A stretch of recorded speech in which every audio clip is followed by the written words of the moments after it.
21. benefičný koncert bol koncertom vianočným a tieto koncerty majú vždy svoje čaro, sú iné ako tie, ktoré nezdielajú vianočnú tematiku a myslím si, že aj tohtoročná téma pritiahla do divadla Andreja Bagara viac rodičov ako inokedy, pretože divadlo bolo jednoducho nabité, neboli tam ani voľné miesta a vedeli sme už pred koncertom, že je veľmi veľký záujem o lístky, takže akciu považujem za veľmi vydarenú. Na koncerte odznelo veľmi veľa pekných želaní, prianí, vianočných vínšov, vypočuli sme si koledy, pripomenuli sme si vianočné tradície a o tom to je, pretože Vianoce sú aj o tradíciách, sú o rodine, o tom, že máme k sebe bližšie, že si viac pomáhame. Takže teším sa, že tento náš zámer vyšiel a že benefičný koncert väčšina ľudí hodnotila vysoko pozitívne. Skutočne nás to teší a toto je najväčšia odmena za všetko to úsilie a tú energiu, ktorú sme do toho vložili. Najbližšie akcie, ktoré nás čakajú, je stužková slávnosť našich maturantov, ktorá bude v januári budúceho roka.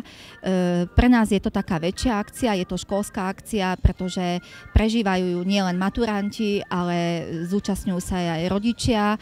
A ja sa teším, že každý rok sú maturanti, ktorí povedia, že budeme držať spolu a urobíme si jednu stužkovú, ktorá bude úžasná, veľká, bude silným zážitkom, ako keby sa triedy mali deliť a mať tie stužkové slávnosti solo.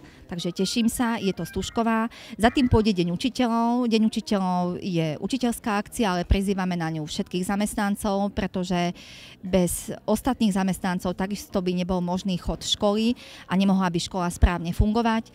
Prizývame na tú akciu aj členov rady školy a našich rodičov, takže spoločne posedíme, pobavíme sa o tom, čo nám v škole funguje, pochválime sa, ale posťažujeme sa, čo by mohlo ísť v škole lepšie a čo nás trápi.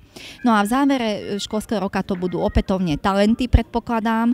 Uvidíme, v akom rozsahu, či to budú opäť talenty gymnázií, alebo to budú talenty stredných škôl a oslovíme iné stredné školy. Zatiaľ je to v rovine úvah a záleží veľmi aj od stanoviska žiackej školskej rady a od samotných žiakov, ako si túto akciu predstavujú. Ale predpokladám, že ju zrealizujeme a že bude rovnako pekná ako tá vláňajšia.